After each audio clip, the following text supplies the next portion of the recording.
Hey, Shabbat Shalom Mishpocha! Welcome to another edition of Haftarah Hashings. This is installment number 6, which is Toldot, meaning history, and it's taken from Malachi, chapter 1, all the way to chapter 2, verse 7. And basically we deal with the difference between Jacob and Esau, between the nation of Israel and the nation of Edom. And a lot of people take out of context the passage that talks about how Jacob I love, but Esau I hated. People have to look at it through a Hebraic mindset, through the Hebrew grammar, and through Hebrew idioms and culture and customs. It's not that he literally hated Esau, it's that he hated what Esau had become. And his love for Esau in comparison to Jacob seems like hate. And Malachi talks about the success and the prosperity that Israel would eventually obtain and have, and how Edom would be defeated, and that basically Edom would be burned up. Many Christians, it's odd. It's like they look at Jacob as a low-down, rotten, dirty scoundrel and deceiver, becomes this righteous patriarch, when in Jewish thinking, Jacob was righteous all along. Just because his name meant heel catcher doesn't mean that he was devious or deceptive. He obtained the birthright legally. It's Esau's problem if he didn't care enough about it than to trade it for some red cabbage stew. And as far as the obtaining the blessing, that wasn't his idea. That was his mother's idea, based on what God had told her, saying that the younger was that the elder was going to serve the younger.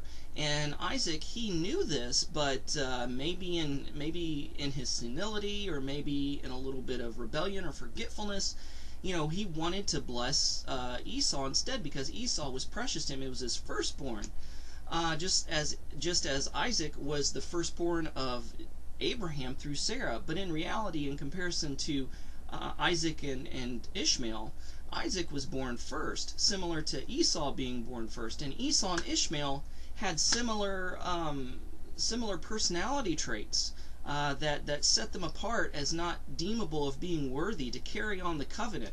So and even Jacob was worried about reprisal if Isaac found out that he gave the wrong boy the blessing. He was afraid he was going to be cursed.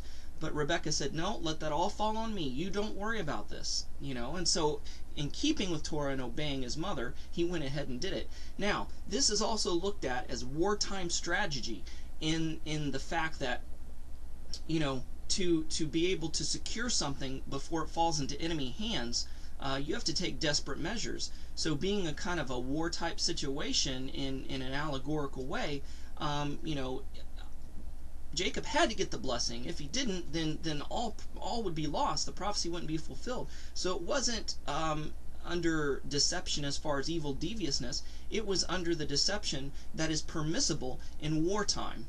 And when desperate times call for desperate measures, because and God allowed this, and God blessed Jacob after he got the blessing.